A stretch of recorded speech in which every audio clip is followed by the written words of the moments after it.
Welcome to another video. Today we're into the CD collection again, and we're going to be talking about a band that, if I had any credibility with the cool people out there watching, it will now be gone, because we're talking about No Doubt. Now, I wouldn't necessarily classify No Doubt as a guilty pleasure for me. Maybe that might save my credibility if I did, but they're a good band. I like them. I have no, I'm not embarrassed to admit that I kind of bought into it. I enjoyed them when they first hit in like the mid '90s, and I picked up their albums pretty regularly. I really got into that band. I first discovered them, like most people, in I guess late '95 or maybe early '96. The first thing I heard by them, back then I would always, like every week, I'd go to like the newsstand. I was living in Los Angeles. I'd go to the newsstand and thumb through the magazines because I was too poor to buy them. But and I'd read like the billboards and I don't know, whatever. I don't know if Cashbox was still around back then. There was another magazine that would like list charts and airplay and all that kind of stuff. And I remember seeing No Doubt listed in there.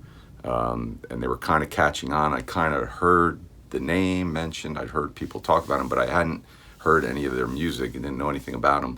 And I think the first song I heard by them was Spiderwebs, which I instantly loved. I still love it. It's one of my favorite songs. It's easily my favorite song by them. And I really liked it. And then I went out and bought the Tragic Kingdom album and really got into it. And then kind of went back and picked up some of their other albums. And I'm rambling on now. Let's just dive in. Their first record is self-titled, No Doubt, released by Interscope, 1992. And this did absolutely nothing when it was released. This is like right when, the height of grunge and everything, and more heavier, depressing kind of sound. And here comes along this, poppy, ska, Southern California, upbeat band, horns and everything. It just wrong place, wrong time, So it was no big surprise that this didn't do very well. But it's a good record. Let's Get Back is really good. Doormat, Trapped in a Box was released as a single, but like I said, didn't do anything. Brand New Day, just really good tunes on here. And then that was followed up by a self-released album called the Beacon Street Collection. I believe Beacon Street is the street that the band lived on, or maybe the Stefani brother and sister there, Gwen and Eric. They released this after their first record kind of was a dud. I think this was recorded to be the follow-up, and I think the Interscope rejected it. They didn't like it, so the band self-released it and put it out. And again, I think it sold fairly well, but for an independent release. But it's really good. I like this a lot. Open the Gate, Blue in the Face, Total Hate 95, Stricken, By the Way, Squeal, Doghouse. Again, just another really good collection of catchy kind of ska, third wave ska kind of tunes. And this was re-released by Interscope after Tragic Kingdom comes out and becomes this monster album. Then Interscope re-released this, and I think if you buy the re-release version, it's got like a gold stamp on here that says something like, No Doubt's Lost Album or something like that. Then, so this comes out early '95. Later in '95, they put out this one, which I'm sure a lot of you are familiar with, Tragic Kingdom. And this thing just blows up. The first single, Just a Girl, just gets huge amount of airplay, MTV airplay and everything. And it just goes on to, I think this has sold like 10 million copies. This just put them into the stratosphere. You all know, I don't really need to have to go into it. But it's a really good album. It's not something that I go to listen to anymore, but that's only because it just got played to death. This whole album pretty much was on the radio and on MTV. Like I mentioned, Spiderwebs is my favorite tune. Excuse Me, Mister was a single and a video. Just a Girl, Happy Now, Hey You, 16, Sunday Morning, Don't Speak, of course, that was probably the one that really just kind of put them through the roof and just made them, like, at that moment, like the biggest band in the world. But Different People is a tune on here that I really, really like. Probably, other than Spiderwebs, that's my favorite, other favorite track on here. But it's a, you know, I mean, you can't deny it's a great record. Like I said, it's just, you know, you've heard this so many times that it's just not something I'm really that interested in listening to anymore. So then they kind of take a little while to finally release their next album, which is Return of Saturn, which comes out in, like, what, 99, I think? Or 2000. So 2000 finally comes out with their follow-up to Tragic Kingdom. Obviously, there was a huge amount of anticipation and expectation for this record, and it didn't do that great. It did mildly okay. Ex-Girlfriend, I think, was the first single and did okay. And there was, like, kind of a little more ballady tune, Simple Kind of Life, released.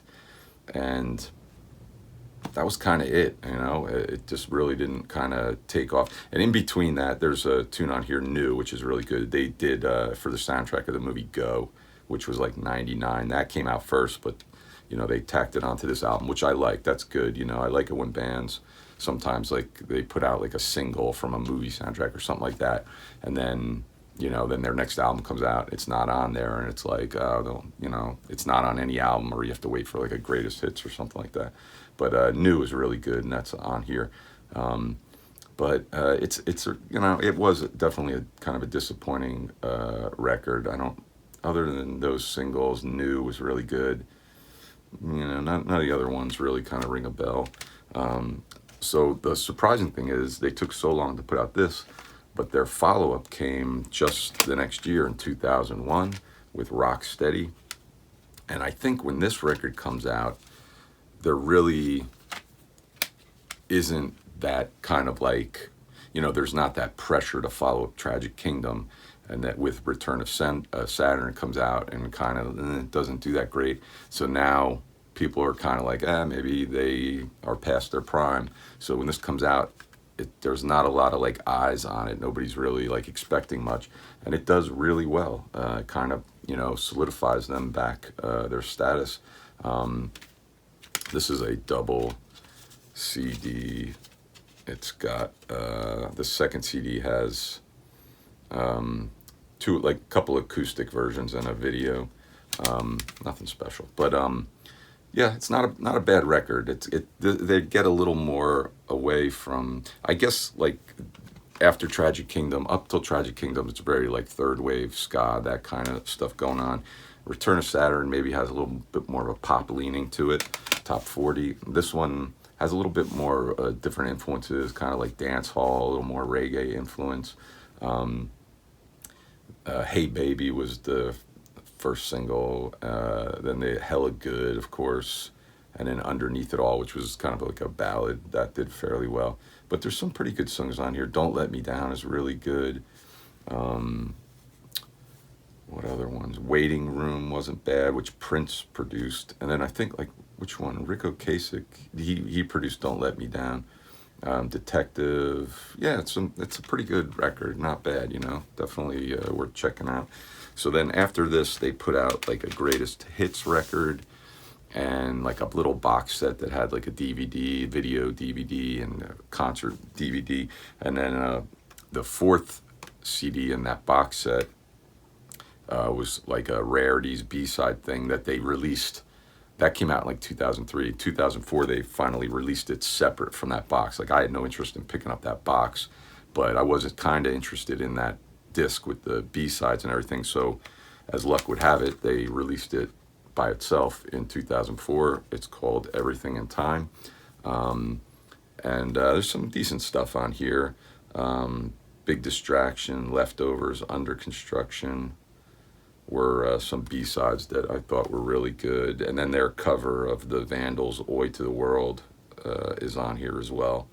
And some, like, remixes and stuff, you know, but pretty cool. Like, and I was glad that they released this separately, you know, like, it would have been a bummer if the only way to get this was if you bought this box set with 4 other discs in it, you know. So I was glad they released this on its own.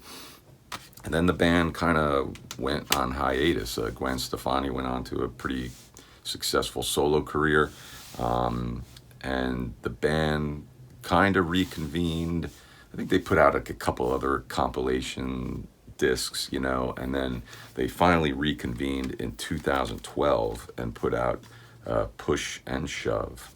And this is their final record as of now, and I have a kind of a feeling this is probably going to be it. I'd be a little surprised if these guys recorded again. I mean, I could see them maybe doing a tour, but I don't know. It doesn't seem like they all seem to be in different places musically. I would be a little surprised if they released any new music. This one I didn't pick up when this came out in 2012. I picked it up a couple years later. I got it really cheap. I think in like McKay's in Nashville or something like that.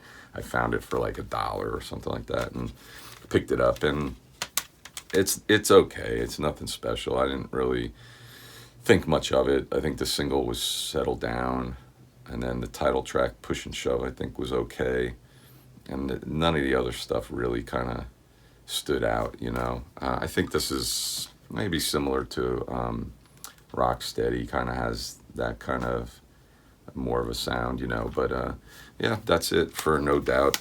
That is the collection. Let me know what you think of No Doubt, you know. If you're embarrassed that I like No Doubt, sorry, what can I tell you? But yeah, I mean, a good band, really good band. They had their moment. They put out a couple of really good records. But let me know what you think, even if you hate them. That's fine with me. But thanks for watching, and we'll see you the next time. Credibility is gone.